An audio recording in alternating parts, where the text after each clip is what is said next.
J'en ai parlé sur la chaîne principale TBF1, mais j'en parle ici aussi parce que là c'est vraiment trop.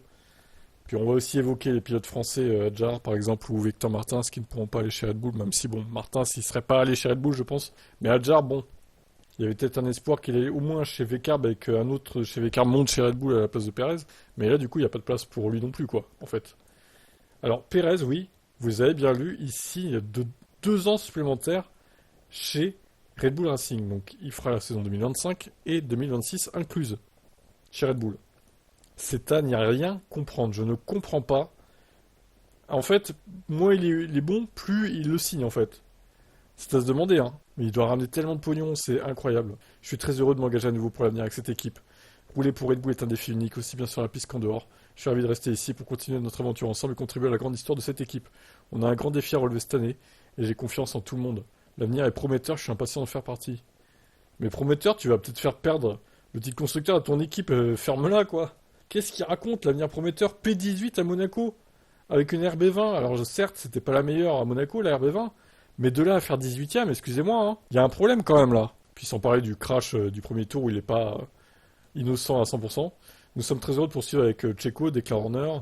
La continuité et la stabilité sont importantes pour l'équipe. Checo et Max forment un duo solide et fructueux qui a permis à l'équipe d'obtenir la première fois un doublé au championnat l'année dernière. Bah, vu la voiture, heureusement, j'ai envie de dire, qu'il a fini deuxième. La prolongation de Perez, dont le baquet a été prétendu par beaucoup de pilotes, notamment en interne, n'apparaît pas comme une bonne nouvelle pour les autres. Ricardo, dont on disait que le retour F1 pourrait mettre la pression sur le Mexicain, va sûrement rester sur le carreau. Il va donc rester chez Vcarb et Tsunoda, bon, on sait pas trop, peut-être qu'il va quitter l'équipe, hein, Tsunoda, pour aller ailleurs, mais bon.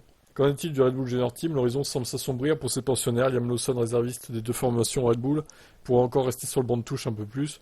Pour Isaac Hadjar, étincelant ces dernières semaines en F2, et sera candidat à une promotion en F1 en cas d'année solide, ça pourrait être la même chose, d'autant plus que Peter Bayer, patron de RB, de Vcarb donc, a récemment assuré que l'équipe était très contente avec Ricardo et Tsunoda et qu'il n'avait pas envie de prendre de risques avec d'autres pilotes.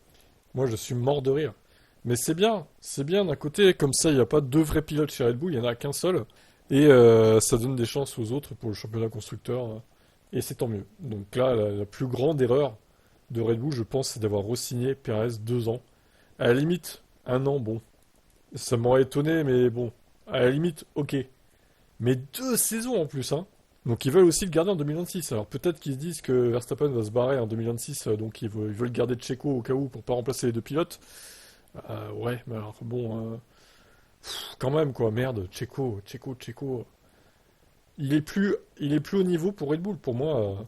Clairement, alors ça va peut-être le libérer hein, de l'avoir re-signé, j'en sais rien, peut-être. Ça se trouve, il va nous faire mentir, il va performer à fond depuis, enfin à partir du Canada et il va s'attraper. Mais moi j'en doute, honnêtement j'en doute. Bon bah voilà. Il se tire une balle dans le pied chez Red Bull, je pense. Quel est votre avis là-dessus?